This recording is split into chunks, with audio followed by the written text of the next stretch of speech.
Volunteers Week to everyone. My name's Dan Heffernan. I'm a strategic social value lead at Atkins Realis. Who are Atkins Realis? We're a global design, engineering and project management organisation. We've got just over 37,000 employees at the last count, I think, working across 55 countries and on 6 continents.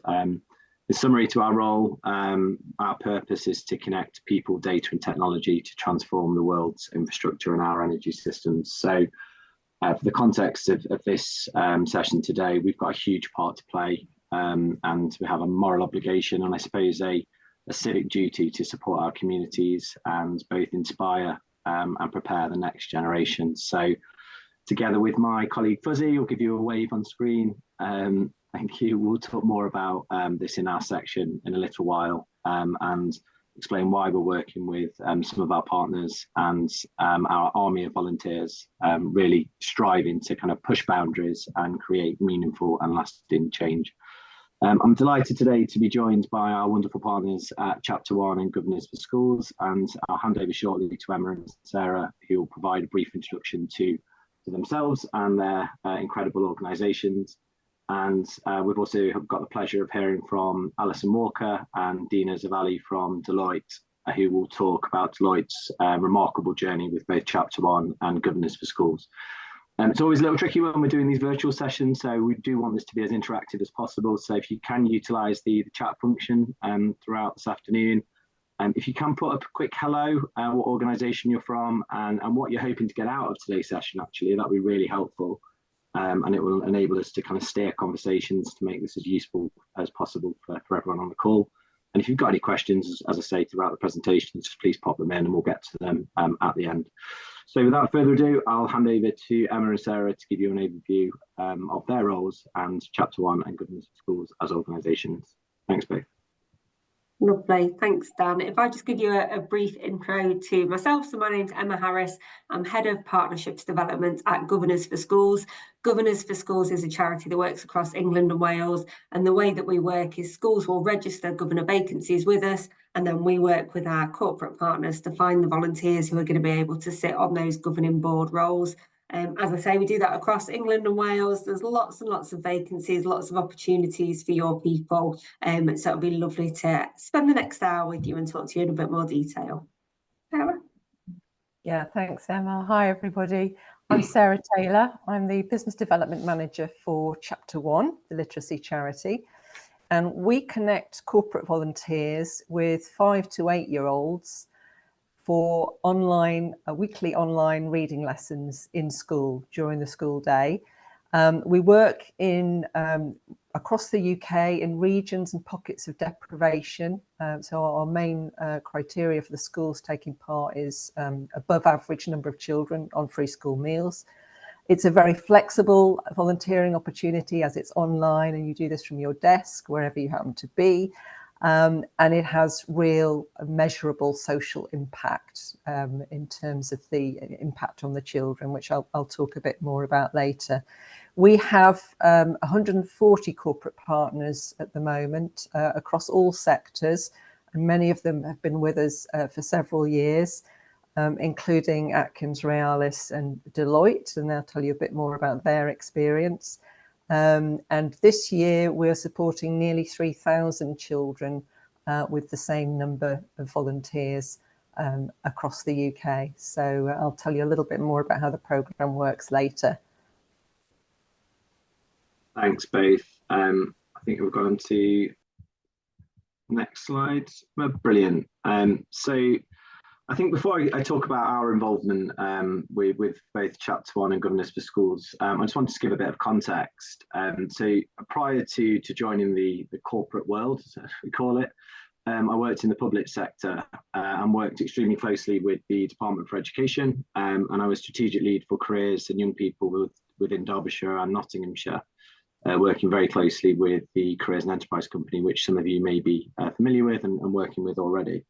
And what I found in this role was there was so much good intent, there was a real willingness from business to make a difference, but often the interventions were quite random, they were ad hoc, in some cases they weren't measured, and there was in some cases, there was little idea of what impact organisations were having in their communities. And when we take kind of interventions such as career fairs and maybe spotlight talks, whilst they absolutely do hold some value, I think if they're delivered in isolation, then they clearly lack the depth needed to sufficiently support a young person. I suppose as an example, for those of you on the call with children or no children, if you think of how many times you ask them what did they do at school, and they'll probably look at you blankly and say, oh, I don't remember. Certainly the case in my house. So I think we just need to remember that when we're working with young people and embedding skills, it really does take time, and it is a commitment if we really want to get the results that we require. And it's certainly not going to happen overnight or in a 1 hour session. So just a bit of context and framing kind of why we're involved in both organisations that we're going to talk about today. So I suppose fast forward to our time at Atkins Realis, together with colleagues and my wonderful colleague Jess, who spearheads these programmes, we were determined to create a strategy that sufficiently supports our communities, back to kind of that moral obligation point that I mentioned earlier, and looking at how we can both promote social mobility and reduce economic inequalities. But selfishly also, we've got a real challenge, and actually if it's not addressed urgently, we're going to stifle our growth if we're not careful, which is obviously a huge problem, and that's around the skills gap. I'm sure many of your organisations are facing similar issues, but within the engineering space, half of our organisations are currently experiencing skills challenges across the UK. So we wanted to work with partners that helped us to address these challenges by working, I suppose, comprehensively and innovatively with the education system. And that brought us to Governors for Schools in the first instance in 2021, 2022. And before I get into that partnership, I'll just give another example that happened probably about a year or so ago, where I spoke to a head teacher during a school visit. And the head teacher quite openly said, look, my teachers often struggle to align the taught curriculum with the world of work. And more times than not, they finish school, they go to university and they go back to school again. So they've never spent time in industry. So it's really unfair for you, talking to me, to expect them to be experts, which is a really valid point. So our 83 governors that have been appointed through Governors for Schools are now those strategic leaders that sit in schools across the country. They've got the ear of the senior leadership team.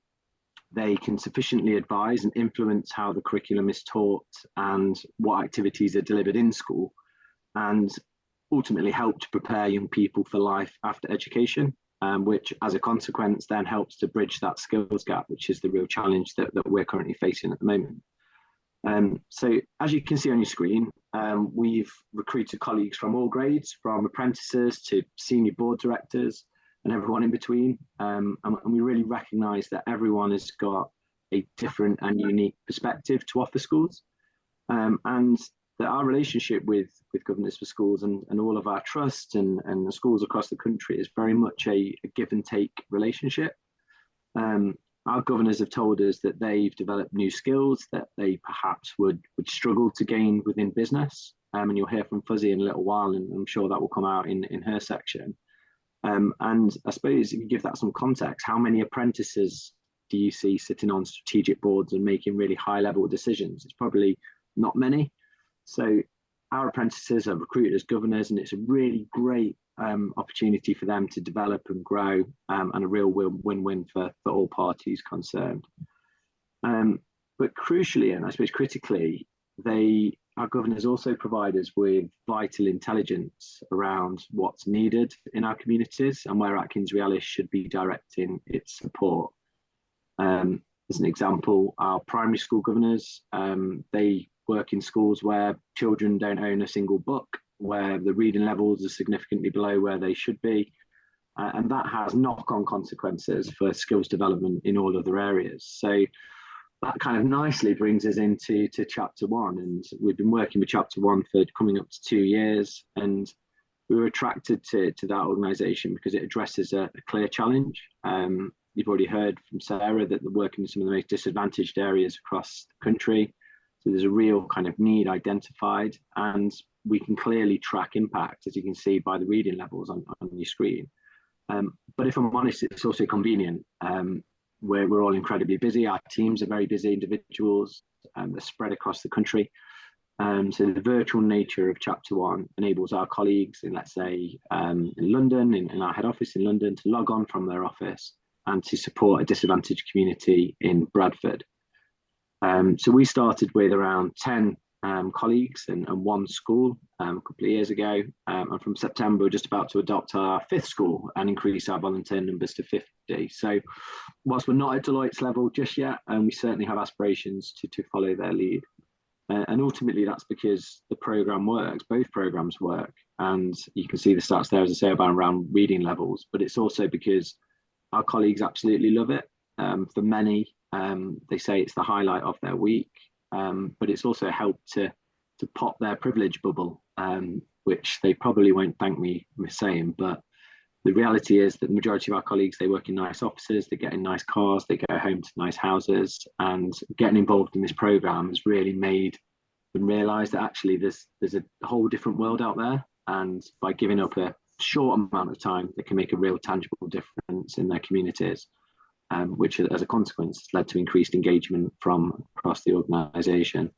So 2 incredible organisations, strategic organisations that have really enabled us to drive our strategy forward across the country and deliver measurable impact as a result. So yeah, happy to take any questions afterwards, and please throw them in the chat and I'll try my best to answer them. But I think that's probably my 5 minutes over, so I'll hand over to Alison. Thanks. Thanks, Dan. And I think you've done a wonderful setup job there for me in terms of context and so on. I absolutely echo all of it and agree with it, so I will not repeat that again. But just to intro myself, I work within Deloitte's Responsible Business team as the 5 Million Futures Education Lead. And what that basically means is that I have the lovely job, the lovely privilege of leading our education social impact programme and supporting our wonderful volunteers and partner schools and charities. The programme includes our partner schools programme, which sees our offices supporting 30 plus schools across the UK, and then external partnerships with the likes of Teach First, Governors for Schools in Chapter 1, of course, and then what we do in tutoring. So we work with 2 other organisations there. Finally, I also work closely with our early careers team and our inclusion team, making sure that all of our work experience and job opportunities are promoted by our partner schools and relevant external partners, and then my digital inclusion colleagues to ensure our partners are part of our laptop donation scheme. So in terms of how we've worked with Chapter 1 Governors for Schools, we've been working with both, I think, since 2020. And essentially that kind of came out of the first COVID lockdowns, where our schools programme volunteering kind of fell off a cliff overnight. And we were looking for ways to, frankly, keep our people engaged during what was a really difficult time, as we all know. And so for Governors for Schools, we essentially work together, again, really simply matching professionals with business skills, with nurseries, with primaries and secondaries, so I think disadvantaged communities. And the reason that appealed to us, I think, initially was that we were thinking, actually, this could be a great sort of senior volunteering opportunity. You know, it's very strategic, you know, it's quite, you know, a more intensive role than we might have normally taken on in terms of volunteer engagement. Kind of about helping schools set direction, navigate challenges, you know, focus on their priority areas that facilitate a kind of a positive learning environment, such as, you know, curriculum, finance, mental health, inclusion and diversity, etc. But the really positive outcome that I don't think we initially thought of was that kind of talent development piece for more junior staff, and I'll come on to that a bit more in a sec. But in terms of Chapter 1 as well, we really wanted something, you know, from that kind of intensive role in Governors for Schools, that quite strategic role, to something that was regular, weekly, fun, easy to access, easy to fit around your kind of diary, and clearly, you know, to support the building of confidence around reading and make reading fun for 6 to 7 year olds. So we support 5 schools in Doncaster, which again, in I think the sort of earlier days of Chapter 1 actually helped them move into a social mobility cold spot, which was, we were super delighted to do. So I guess in this sense, everything, we completely agree with Chapter 1. Everything starts with literacy. Literacy is confidence, and so supporting reading in the primary stage really helps schools kind of create that equity, not just equality, but equity for their more disadvantaged pupils. So in terms of how these partnerships kind of fit with our strategy at the firm and with our values, I guess they're a key part of the 5 Million Futures education programme's strategic focus, which is to support strong and sustainable school leadership in the classroom, in the staff room, and around the governor board table. Right, rather pithy summary of it. We firmly believe that supporting school leaders and leadership teams means better outcomes for pupils. Clearly, we also want to create positive engagement opportunities for our people to develop their skills and feel able to support others where they live and work. We're a people business. We're nothing without the best. We're always looking for the best in the race for talent. So this is a really good opportunity, certainly in governance for the schools to develop skills, but also with Chapter 1 in that kind of if you can break down a concept to a 6-year-old, then I'm pretty sure you could do it with all sorts of industry types, no matter what level. And again, really important, again, since before COVID and after, for people to feel able to support their communities where they live and work. So outside of 5 Million Futures and the education workstream, kind of globally, Deloitte's goal is to impact 100 million futures by 2030, with each member firm across the globe committing to a portion of that target. So where we sit in the UK firm as part of North-South Europe, we've committed to reaching 5 million futures by 2030. So that programme strategy is to help 5 million people get to where they want to be through access to education, employment and inclusive opportunities. And so in the UK, we activate our strategy to connect with over 70 schools and charities across the country. We provide pro bono, we provide volunteering, and we fundraise. And all of our employees can use 3.5 hours volunteering time a month. So again, that really helps when you've got these quite structured volunteering activities. As you can see from our side, we've seen some great success with the activities. Particularly in Governance for Schools case, as I mentioned, we've seen some significant uptake from colleagues under 40, female colleagues, those from diverse ethnic backgrounds, those from state schools, which was a bit of an unexpected outcome for us, but which has supported the charity to make boards much more representative of the communities they serve. So it sort of supports our DEI agenda as well as the charities in the education sectors. We've also been able to support both charities through other means available to us, such as pro bono support, these laptop donations, bringing them into our client-facing social value programme, and then doing team volunteering to kind of help them solve strategic issues within their own charities. So again, this adds to our narrative, to our story. It gives us something new to talk about every time, whilst being, we hope, of added value to the charities. So to kind of round off, both activities really work for us. As Dan said, they address clear challenges, clear needs. The setup and matching processes are easy. The support is always on from the teams.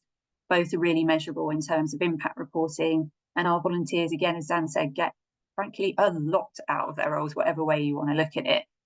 So I would just say, whether your company's motivation is to kind of positively impact children and young people, or to engage your employees and help them use and develop their skills, or to share a great story, or all of the above, working with these 2 charities will absolutely enable you to do that. That's me. Thank you. Thanks, Alison. Brilliant. Sarah, I'm going to bring you in to talk about the organisation in a bit more detail. Now, hopefully we've set you up. So yes, you have. You've done a great job, Dan and Alison. I always think our partners and our volunteers are much better at promoting Chapter 1 than we could ever possibly be. So anybody on the call, feel free to follow up with Dan and Alison with any questions. But I'll give you a bit of background to why we exist and how the programme works. So basically the need for what we're doing is greater than ever, and has been getting greater since COVID, really. That first statistic is from the Department for Education, and it's gone up over the last 2 years from 36% of children facing disadvantage to 40%. So these are children who are going to get to the end of primary school and will not have the expected reading skills for that age. And you can imagine how much that holds them back going into secondary education and beyond. And it's nearly 1 in 8 children who are eligible for free school meals who don't have books at home. They don't have a single book at home. And very often their parents don't read with them for a variety of reasons. So teachers are seeing more and more children starting school with absolutely no literacy at all and very poor communication skills. So they're already behind the other children in the class. And this is resulting in an adult population that is also struggling with literacy. So over 7 million adults in the UK have a challenge with literacy, unable to cope with basic things like medical information, filling out forms and so on.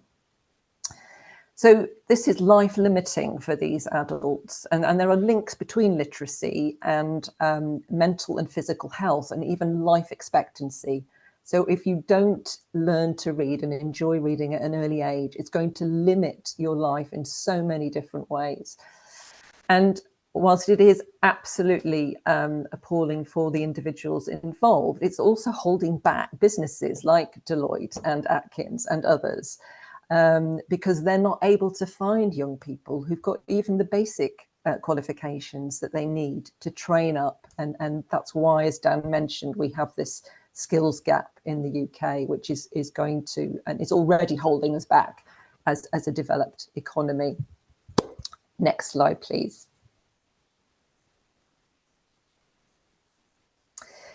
So how does Chapter 1 work? We match each volunteer with one child. So it's a 5 to 8 year old now. We are supporting children across years 1, 2 and 3, so Key Stage 1 children. And it's that relationship with the child, between the child and the volunteer, that's really important and means that the child is going to enjoy the sessions. And when you enjoy something, you learn and you improve. So it's really fundamental to the success of our programme, that relationship with the child. So the volunteer reads with the same child for the whole school year, usually from October through to July, term time only. And again, it's the regular, consistent practice with an adult, with the same adult, that really improves their experience of reading and their attitude to reading and their attitude to their education. So they are short sessions, they're 30 minutes, you choose a time that works for you in the class timetable, and it's very easy to change that. So very flexible for the volunteers and great for the teachers, because they can carry on teaching the rest of the class while each child has their individual lesson at the back of the classroom. It is a whole school year, so we ask volunteers to commit to at least 25 sessions over the whole school year. And that allows for holidays and weeks when you're just unable to make your session. But we do ask volunteers to do at least 25 sessions over the year if they can. As I said, it's very flexible. It's easy to change the timing of the session. It's during the school day, of course, but there are a number of slots in the class timetable that you can choose from. We provide full training for the volunteers before they start. Every volunteer has to attend 2 half-hour webinars. And then we do additional training sessions over the autumn term and drop-in sessions throughout the year. So we really support the volunteers. We don't just leave them to it. They are doing a very important job. And then at the end of the year, we organise a visit for the volunteers to go and meet the children that they've been reading with during the year in the classroom, usually, where possible. And they spend a couple of hours with them doing reading activities, presenting certificates and having a little party. So it's a really special thing for the volunteers to be able to do at the end of the year. We work in teams of 10 volunteers who read with 10 children, usually in the same class. And that allows for a bit of flexibility in the timetable, and the teacher will select those 10 children who are going to take part in the programme based on what they know of their reading ability and their family circumstances. And we have a corporate partnership model. So most of our volunteers come from our corporate partners, our 140 corporate partners this year. And most of our funding comes from our corporate partners as well. So we believe it's really important that our corporate partners should invest in the programme and make it sustainable. And as I said, many of our partners have been with us for several years. This year we had an 83% retention rate. And in many cases, as Dan and Alison have explained, we are helping them to make real their own commitments to CSR, to social value, their various brilliant programs that they're running. We are helping to make this real, to give them measurable impact data, and to involve their employees in their CSR and social value. Next slide, please. So we work in 12 regions of deprivation across the UK, and corporate partners can actually express a preference for a region, for the location of the school that they're reading with. As Dan said, some partners read in a completely different location where they have no connection at all. And that's the beauty of the platform. You don't have to have a local presence to read with a school in a particular region. Many want to support schools near to projects that they're perhaps contracted to work on as well. So this year, we are currently supporting 2,700 children, but we have a waiting list already for next year, so we do need more volunteers.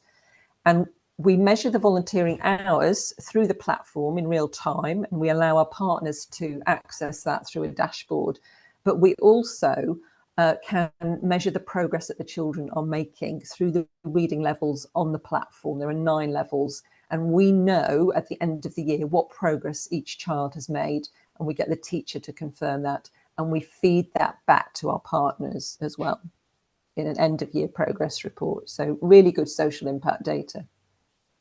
We also do a wider evaluation across all the schools in all the regions, and there's a few stats here on the slide. We've got an impact report on our website if anybody would like to have a look at that. But great feedback from the teachers and the volunteers. And as Dan said, for many of the volunteers, it's their favourite half hour of the week, which we love to hear. And it's raising their awareness of social issues and the fact that literacy is not something that everybody is exposed to at an early age, as most of us were. So I think that's the end of my time slot, but happy to take any questions later or carry on the conversation following the webinar. Over to Emma, I think. Lovely. Thank you, Sarah. Let me just move on slides. There we go.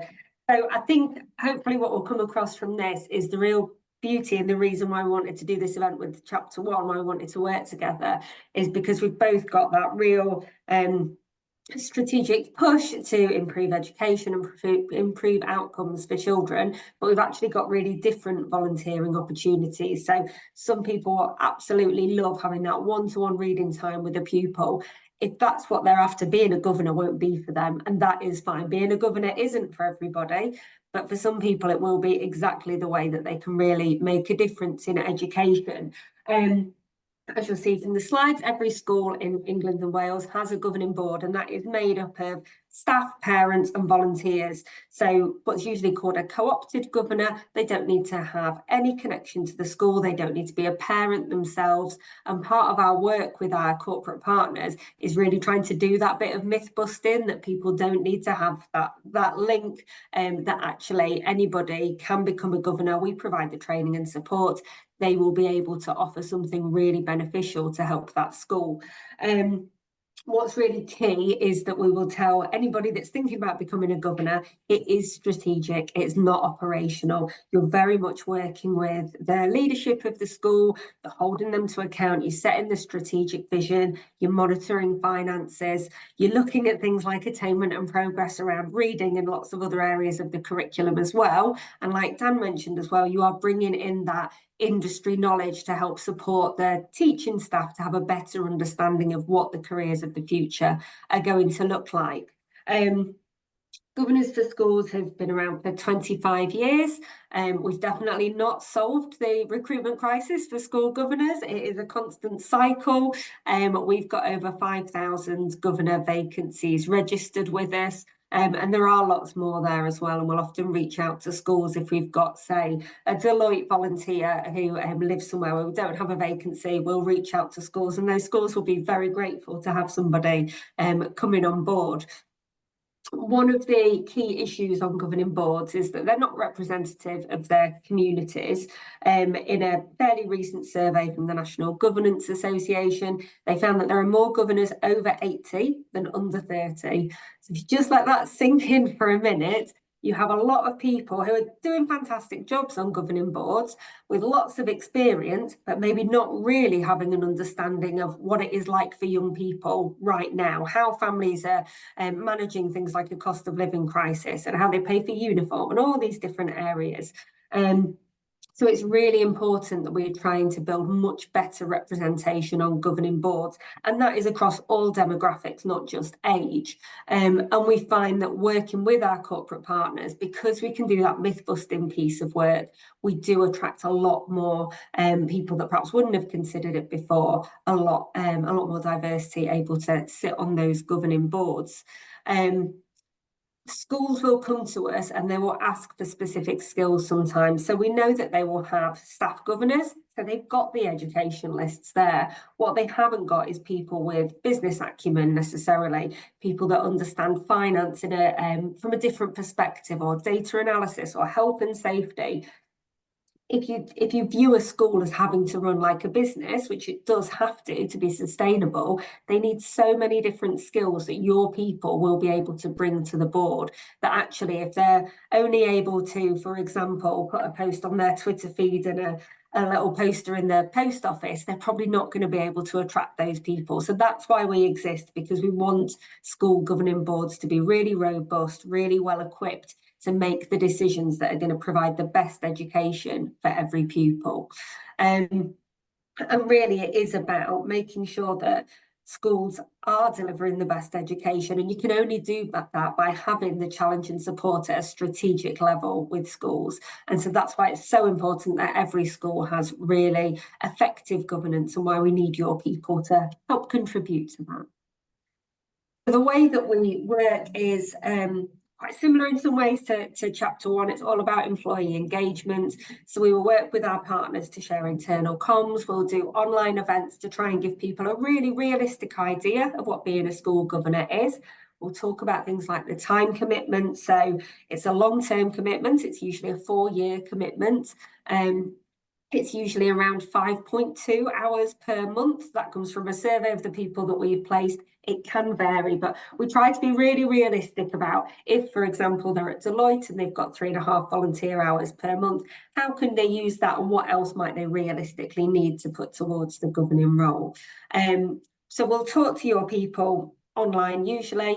If they then decide to apply, they will come through to one of our partnership managers who will support them all the way through the application process. It might be that, for an example, you as an organisation really want to focus on deprived schools or special educational needs schools, or schools in a particular local authority. The partnership manager in our team will know that and will help guide your people into placements in those schools and support them all the way through. We provide lots of training and support because we want people to thrive in the role and to stay there for their 4 years if they can. So that includes things like online e-learning, it includes networking events, lots of other sessions to really make sure people have a basic grasp of what it is like to be a governor, so that they're then in a position to build on that, to bring their skills that they've got in the workplace and really develop those by using them in a different sector. Both Alison and Dan touched on the fact that it's not just for people that have got 30 years experience. School governing boards, although they've broadly got the same responsibilities, they can be different. So you can have a small local governing board that might have more of a community focus, and it might be supported by a board of trustees. And that local governing board would really benefit from having somebody young who understands the community and can bring those sorts of skills, through to having somebody who might sit at trustee level, who realistically would need quite a lot of experience behind them, because they might be overseeing 40 or more schools in a multi-academy trust. So there's there's a whole remit of opportunities for your people. And then just to conclude, the impact and how we measure that impact. So through our partnerships, we place over 2,000 volunteers a year. As I said, we've got a lot more vacancies than that. So that is why we need more corporate partners. Much like Sarah said at Chapter 1, our corporate partners fund our work. So it means that we're able to support more and more schools as well. So that is why we really need more employers to come on board. Some of our employees have been there from the start for the 25 years, which is fantastic. But we want to make sure we've got lots of different sectors involved, lots of different backgrounds and skills that we can really support schools very thoroughly. One of the ways that we will help you to evidence your impact is we provide regular progress reports. They will include things like the names and schools where you've got people placed, so you know if you've got connections in those local authorities. They'll include things like the ADASI ranking, so you'll know if those schools are in an area of deprivation, you'll know how many pupils are being impacted, a rough idea of the financial value of that, and an estimate of the volunteer hours as well. I've just posted an example there that if in 1 year we've placed 20 governors, they're the kind of figures that we're looking at. If you think for each year that you partner with us, those 20 governors will grow and grow and grow, that impact just keeps growing. So they may reach 9,160 pupils in year 1, but the next year there's more pupils joining that school. So they're having even more impact as each year goes on. So I hope that's given you a little bit of a flavour of Governors for Schools. And I'm going to hand back to Dan now. I'm going to go to some questions. I'm just going to stop sharing now. Thanks, Emma. Thanks, Sarah. Yeah, I've had a couple of questions come through. I encourage you to please pop any questions in the chat. No such thing as a silly question, and we're happy to be as transparent as possible about our experiences and how we've found everything moving forward. So I'm going to bring in Fuzzy now because I've got a question that came through. First of all, just kind of introduce yourself and kind of your role, and then how long you've been involved with the programme, and kind of what opportunities you've been involved in, I guess, with your school. Yeah, thanks, Dan, and brilliant to hear from everybody. I'm Fazana, Hampshire. Everyone calls me Fuzzy, which is why Dan keeps referring to me as Fuzzy. No, absolutely fine. That's what I'm known as. I work in strategic growth within the transportation division of Atkins Realis, and I became a governor. I was actually trying to remember when it was because I joined partway through a year, but I think it's coming up to 2 years now that I've been a governor, and I'm a governor on a board which is a federation. Which means that there's 2 schools within the federation, with one governing board across both and the primary schools, and it's been absolutely fascinating because the 2 schools are extremely different to each other. So one is a very large school with a number of classes in each year group, but in an area of social deprivation, so they have some real challenges.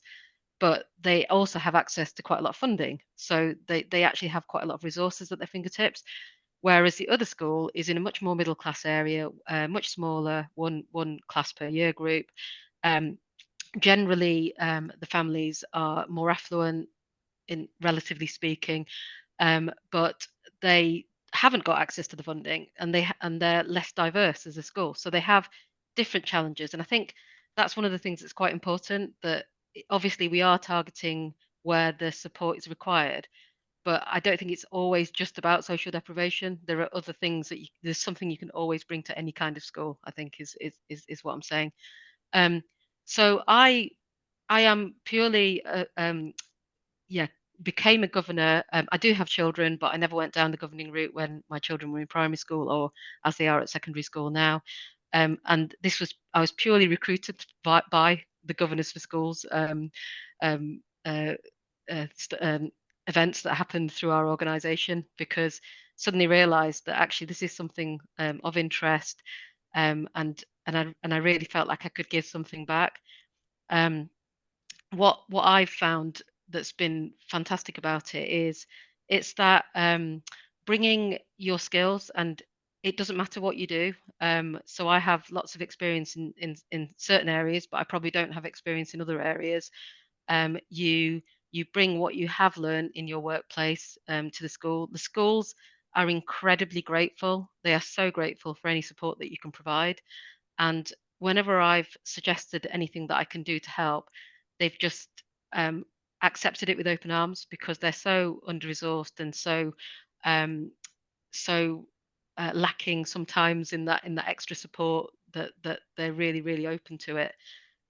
So one of the areas that I've been able to support particularly with is STEM outreach, especially coming from an engineering background. I'm an engineer by profession myself, working in an engineering company, and I'm also a woman and I'm from an ethnic minority. So I think on a number of counts, just going into the schools has been really powerful.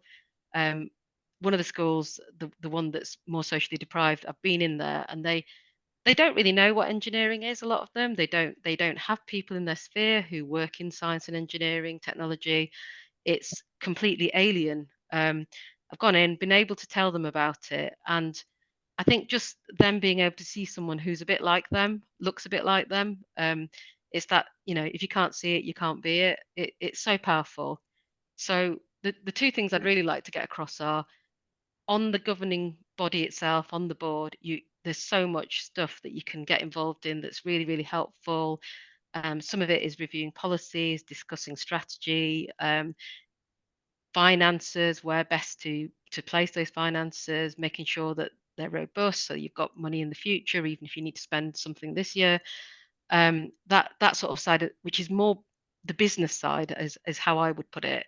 But the bit that I've got the most enjoyment out of has been going into schools for visits.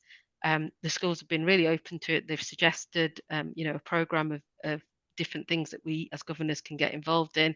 This morning, I used a couple of my volunteer hours from Atkins Realis to go into school to talk about reading and phonics. Absolutely fascinating. We went in and saw the children actually doing their learning, how they develop their phonics and their reading. And then I was able to talk to the teachers about how they measure and assess that, and how they make improvements and put in place action plans. And I'll take that, I'll write that up as a report, and I'll take that back to the board. And it's as much and as little as you have time for. So you could always do more, but you'll do as much as you have time for. But everything I've been involved in has been hugely rewarding. And I just absolutely love it, and I'm so pleased that I was given that opportunity to do it, and it's for everybody, I'd say. You're incredible. We're very grateful. Thank you very much, Fuzzy. Thanks, Dan. Dina, we spoke earlier about obviously Deloitte and Atkins Realis' journey in terms of bringing on the Governors for Schools and the Chapter 1 programmes. Just be interested to hear your thoughts on what it means to you that your employer supports this particular programme, and any sort of observations that you've had through the programme as well would be really good.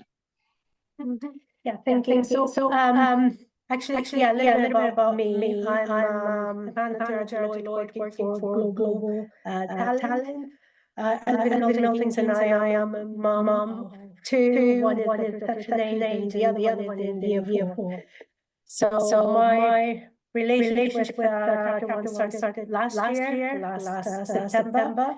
When I wanted to do something with my time, but also do something that. Can I just stop you there 2 seconds? Could everybody else go on mute? I've just got a lot of echo. I'm just wondering if that's why.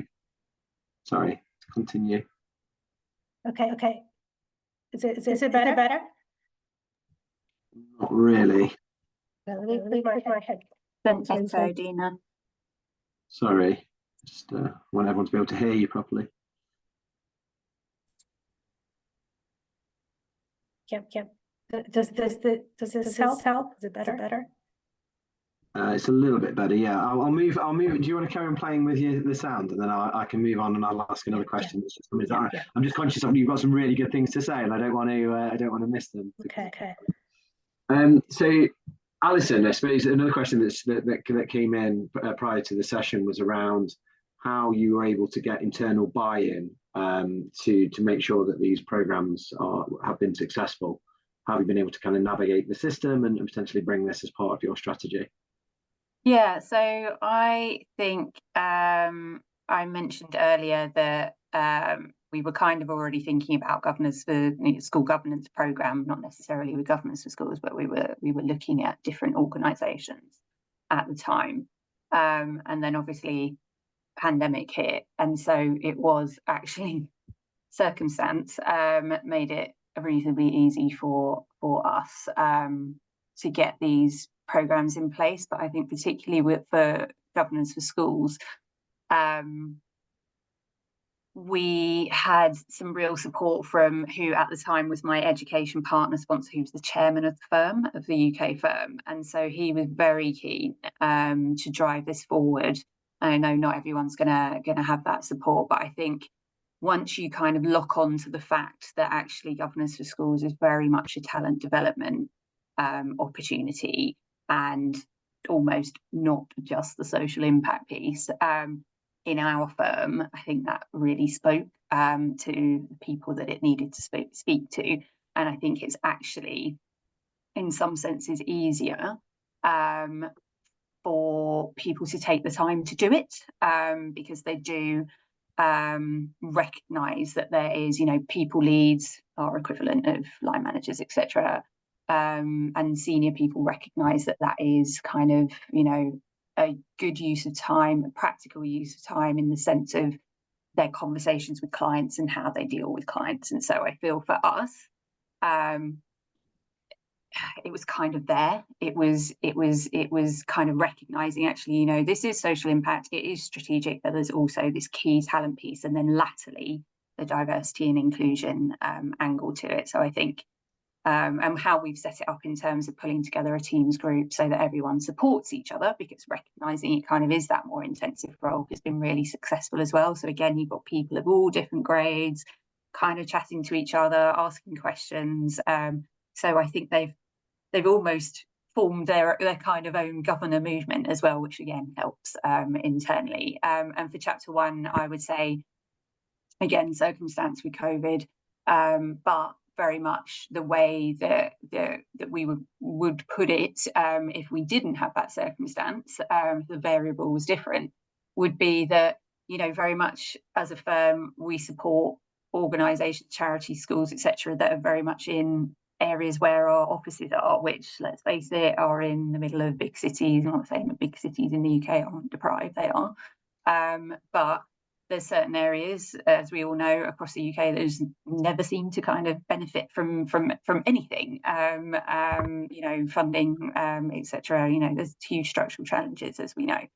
And so for us, the ability to do something new in an area where we had no presence at all, again, was quite easy for us to kind of go, why wouldn't we, and again, I feel like some of our Chapter 1, all of our Chapter 1 volunteers, Dina included, Dina won an award last year for volunteering, everyone, just to let you know. I know she won't mention it herself, but I think they're amongst some of the most passionate and fantastic volunteers, motivated volunteers that we have at Deloitte. You think about a firm, 28,000 people, and we've got these sort of 180 odd volunteers, 150 odd volunteers now, kind of just reading half an hour a week. Again, they've created their kind of own movement, they talk to each other, and I think that counts for something again internally.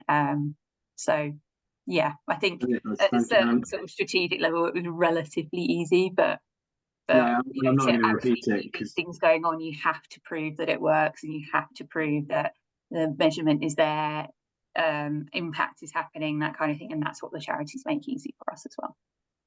That's incredible. Great answer, and you set her up nicely. Hopefully, Dina, I hope you sound back yes now. yeah so no, I'm gonna pick up from what Alison said, about the impact. I wanted to get involved, at this an opportunity, a volunteering opportunity that had an impact, but also, we could measure that, and it was something structured, and flexible as well, because working parents we struggle with that. We want to commit, but we can't really. So this opportunity allows you to do that. And also, as I said, I worked in global, so that means that I work with colleagues in different time zones, and my meetings start mainly in the midday, so my mornings are freer, and they get lonely. I get stuck on my computer preparing for my work, so the time that I get that reminder of for my session, it's a time where, I need, to breathe and make the time to enjoy it. And actually I had my session this morning, and preparing for this, I was thinking where we started back in October with this little boy now we're reading, and where we are now. And I don't often do that, but just because we had this call, it just came to my head. I remember me trying to engage the little boy to stay focused and to read, and it was a challenge in the beginning. And where we are now, he is reading more complex book. He has gone up a level, and he doesn't talk back, so that means that he likes it. I have a learning background as well, so it has, I was able, to flex my style. These sessions keep you on your toes, so they're not really, just we have, this platform and it's plug and play. Keeping you on your toes. So it's that personal development and growth and that kind of transferable skills that you can take away from the program that you've been able to. Oh, definitely. And negotiating skills and influencing skills. So these little children are very good negotiators. So definitely, You're an inspiration. Thank you very much. Really appreciate it. And I'm glad we managed to hear from you. So that was great. Oh, that's good.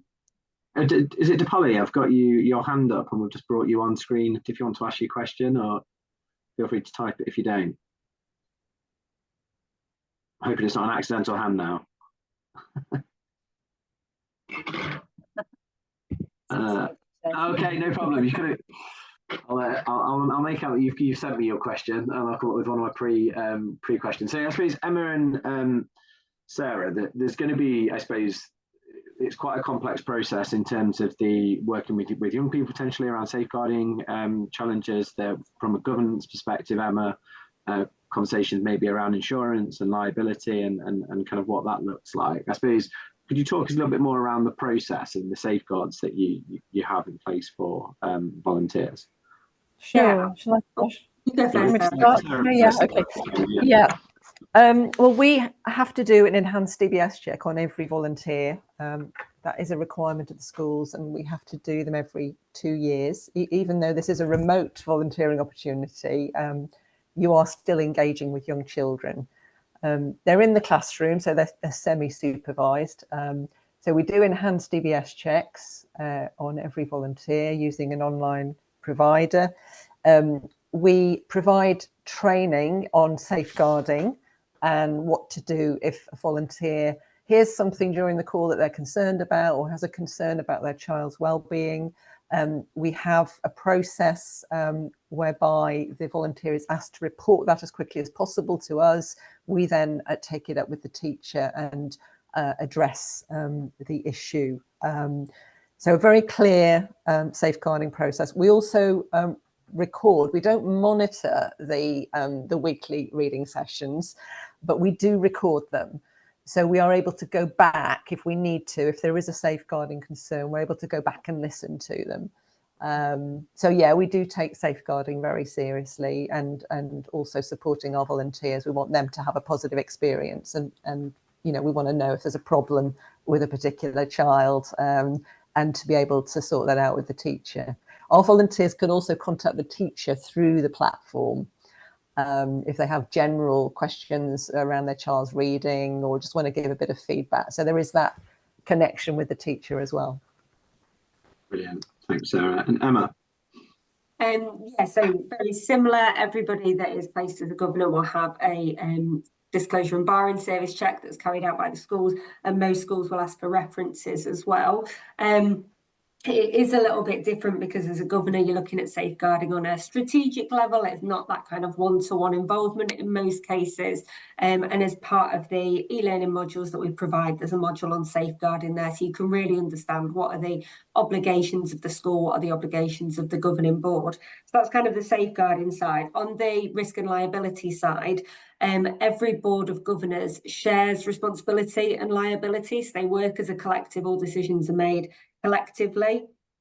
There are no issues of personal liability for a governor as long as they're acting with integrity and honesty. If there were any issues with the board, that board would be dissolved and a new board would be put in place. But actually, everything is done collectively as a board, so no issues of personal liability there. Fantastic, thank you. Oh, I've got no questions, and the light buses, 2 come at once. I'll try and scroll up. So are schools chosen or are able to recommend a school in particular geographical area? Sarah, Emma, who wants to take that? Yeah, I can take that first. Yeah, are schools chosen or are we able to recommend a school in a particular geographical area? We do. We will be in 12 different regions from September across the UK, including in Scotland. And we can allocate your team of volunteers to a school in a particular region if you have a preference, and if we know soon enough in advance, because over the summer we have to do a huge logistical planning exercise, matching volunteers and corporate partners with children in the schools in all the different regions that we're in. So if we know enough in advance what your preference is, and it's in one of our regions, it's a school we're already working with, and we can match you with that school. If you have an existing relationship with a school and they're not one of our supported schools, we can speak to the head if you can introduce us, and if they meet our criteria around free school meals and they want to take part, then we can sign them up to the programme. From our side, so we've got lots of vacancies. We don't have vacancies in Scotland because they don't have governing boards in the same ways. We can refer people to Northern Ireland. The vacancies we hold are all England and Wales. If somebody applies and they've got a particular school in mind, we can reach out to that school if they've not already got a vacancy registered with us, or if they apply and they've got a type of school in mind, we can do exactly the same. Equally, from Alison and Dan's point of view, you can set some boundaries on the types of schools or the areas of schools you want us to place your volunteers as well. So, for example, with Atkins Realis, our focus is special educational needs, girls' schools, schools in areas of deprivation. So that's where we look to place the Atkins Realis people, just as an example. It varies across lots of different corporate partners, but we'll work with you to fit what you need to be achieving, really. Thanks, Emma. Sarah, I've got a question around parental consent for young people to take part. I assume that was for you. Yes. How does that work? I assume we do need consent. Well, we do need parental consent. I to clarify, yeah. Yeah, we do need parental consent, and we ask the teachers to get that because they have that relationship with the parents. We don't generally have a direct relationship with the parents for Chapter 1. But the teachers will get the parental consent. It isn't generally a problem that I'm aware of. And I should probably say that the children feel really special when they're selected to take part in Chapter 1. So there's no stigma around it. They feel quite privileged to be taking part. And the whole class gets very excited when the laptop rings for a session. So generally, it's not an issue. I think there may be some schools in particular regions where there is less engagement between the parents and the school, and that can be a problem. But generally, it's not an issue. Brilliant, thank you. Well, if there's no further questions, it's almost bang on 2 o'clock. So just a massive thank you to everyone for joining us today. If you did want to catch up with any of us separately, I'm more than happy to have individual conversations, talk about our experiences and how we found the programme. Massive advocate for both organisations, and it really helped our strategy and helped us to really drive impact in our local communities. So massive thank you to everyone for joining us, and thank you for all our speakers, and enjoy the rest of your afternoon. Thank you. Thanks. Thanks very much.